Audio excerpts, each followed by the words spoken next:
Madame la députée de Bellechasse, vous avez la parole pour un maximum de 5 minutes. Merci beaucoup, Madame la Présidente. Ça me fait plaisir d'être ici aujourd'hui, d'autant plus que c'est une première pour moi, une première participation à une interpellation. J'ai été ministre dans le passé, mais jamais je n'ai eu l'expérience d'une telle activité parlementaire. Alors, j'irai assez droit au but puisque le temps qui m'est dévolu est assez court et restreint. Je suis un peu éberluée par le ton de notre collègue d'en face. En termes d'arrogance, franchement, je ne pensais pas que j'aurais droit à ce genre d'attitude aujourd'hui. Je trouve qu'elle nous regarde de haut et je pense qu'elle ne devrait pas agir de cette façon-là, parce que les signaux que nous avons actuellement, Madame la Présidente, sur le terrain en termes d'incertitude au niveau du développement économique de nos régions en ce qui a trait aux minières, ils sont sérieux. Elle disait tout à l'heure, une chance que vous n'êtes plus là. Moi, je la rappelle un petit peu à l'ordre dans ce sens où le mandat qu'ils ont reçu, les péquistes, c'est un mandat qui est mince, faut-il le rappeler, puisque la majorité qu'ils ont actuellement en Chambre ne leur permet pas d'avoir ce genre d'arrogance.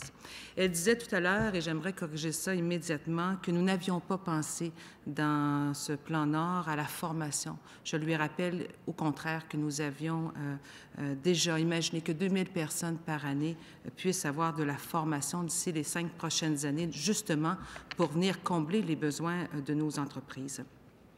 D'autre part, Madame la Présidente, le Parti québécois, vous le savez très bien, a été assez expéditif dans ses prises de position, notamment au niveau des redevances. Comment se fait-il aujourd'hui que la ministre, en réponse aux collègues de la CAQ, nous dise, bien, écoutez, nous, oui, il y a des choses qu'on connaît au niveau de l'enlignement des redevances, mais on connaissait les positions du Parti québécois, et qu'aujourd'hui, elle puisse peut-être imaginer qu'il puisse y avoir différents volets au niveau des redevances. Je veux dire, comment c'est possible aujourd'hui qu'on soit dans autant de flou artistique, alors que nous étions si expéditifs de leur côté durant la campagne électorale? Madame la Présidente, elle nous dit depuis tantôt que les entreprises n'ont pas à être inquiètes. C'est pas à nous à qui il faut dire ce genre de choses. C'est sur le terrain, il faut aller rencontrer les entreprises et leur dire effectivement ce qu'il y en est. Les redevances, c'est pas clair. Elle nous l'a dit tout à l'heure, ça ira après les fêtes. Alors, il y a un certain nombre d'enlignements qu'ils ont pris, Madame la Présidente, en cours de campagne électorale. On ne sait pas ce qui s'est passé dans la nuit du 4 septembre au 5, mais de toute évidence, là, il y a une tempête.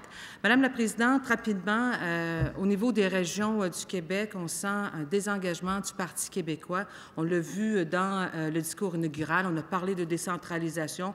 Quand je fais le lien avec les mines aujourd'hui, on se rend bien compte que ce supposé secrétariat qu'on veut mettre en place en remplacement de notre Société du Plan Nord, ce sera situé à Québec. On n'a qu'à penser aux enlignements qu'on a pris pour Gentilly. On n'a qu'à penser aux enlignements que nous avons pris dans le dossier d'asbestos pour bien voir et de bien se rendre compte, effectivement, que le PQ ne sait pas où est-ce qu'il s'en va avec les régions.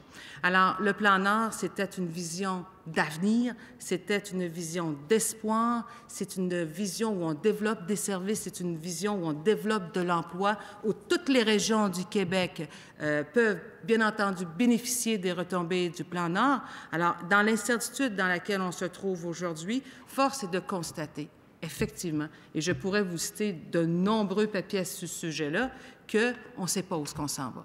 Et l'incertitude, mon collègue l'a dit tout à l'heure, c'est probablement la pire situation dans laquelle des minières, l'industrie minière, c'est la pire situation dans laquelle elles peuvent se trouver parce qu'on le dit, ça demande des capitaux importants, ça demande des investissements importants.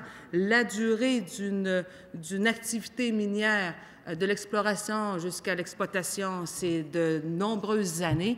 Alors, vous comprendrez bien, Madame la Présidente, que dans ce contexte-là, nous, on voudrait bien rassurer les gens sur le terrain. On voudrait bien rassurer les gens dans nos régions, les ruraux, mais c'est pas possible de le faire puisqu'on ne sait pas vers quoi on s'en va. Même la ministre actuellement ne le sait pas, Madame la Présidente. Alors, ce que je demande à la ministre aujourd'hui, c'est de répondre à notre collègue aujourd'hui, de déposer les études qu'il demande, de répondre à ses questions. Et moi, ce que je lui demande, est-ce qu'elle est consciente est-elle bien consciente des ravages que l'incertitude qu'elle crée aujourd'hui, elle et son parti au pouvoir, dans nos régions du Québec? Merci.